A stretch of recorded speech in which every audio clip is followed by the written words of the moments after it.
تعال افرجك كده في 4 دقايق على شوية جبس مودرن تختار منهم جبس شقتك مع شوية ليد بروفايل.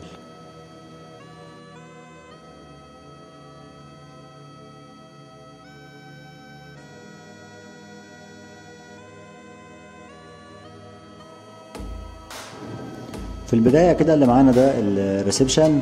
عندنا الشغل الخارجي فيه اطار زي ما احنا شايفين كده بالجبس، وفي تراك غاطس او بعمق 5 سنتي لفوق، عرضه 15 سنتي. ده معمول للاضاءة للسبوتات، سواء يركب سبوت اللي هو الوحدة المجوز او الثلاثي، او ينفع يركب فيه السبوت اللي هو المفرد عادي يعني. ده بيرجع لاختيار العميل.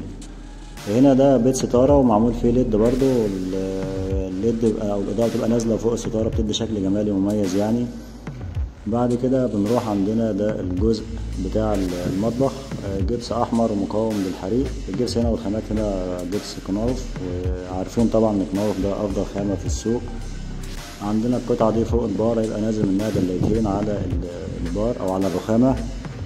دي طرقة كده قدام المطبخ فيها برضو كل الشغل. عندنا فيه مكان غاطس للسبوتات بحيث ان يبقى متحدد مكانها يعني، ومش هتحط بشكل عشوائي. وان شاء الله احنا هنعمل الكهرباء فيها وهنصورها لكم برضو بعد ما نركب الليد البروفايل ونخلص الشقة تأسيس الكهرباء. دي غرفة اطفال، الاطار من الجبس فيه برضو ليد بروفايل اللي هو الحفرة البسيط اللي شايفينه ده.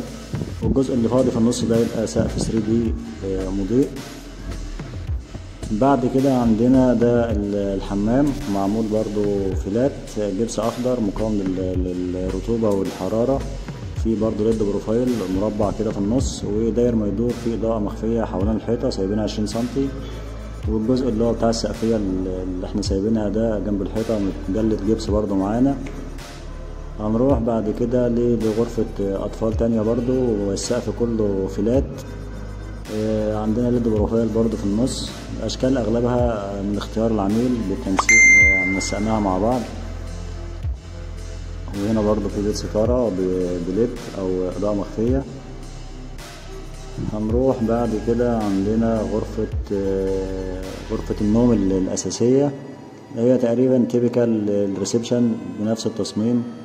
الاختلاف بس هنا الوحيد ان هو الجزء اللي على الخرسانة ده او على المحارة هنا مش متجلد، انما في الريسبشن جلدناه لان كان في الخرسانة كان فيها حوالي 5 سنتي او 6 سنتي ميول.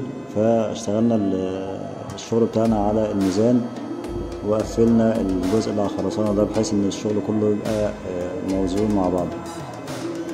عندنا بعد كده في هنا الحمام اللي هو بتدخله من الريسبشن، حمام الضيوف برضو نفس الحمام اللي فات. السقف كله فلات، وسايبين بيت نور داير ما يدور حوالين جنب الجدران.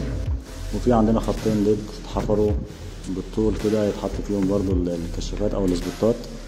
وان شاء الله في القريب العاجل هنخلص الكهرباء، وهعمل لكم فيديو تاني بعد ما نركب الليد ونخلص تأسيس الكهرباء بالكامل.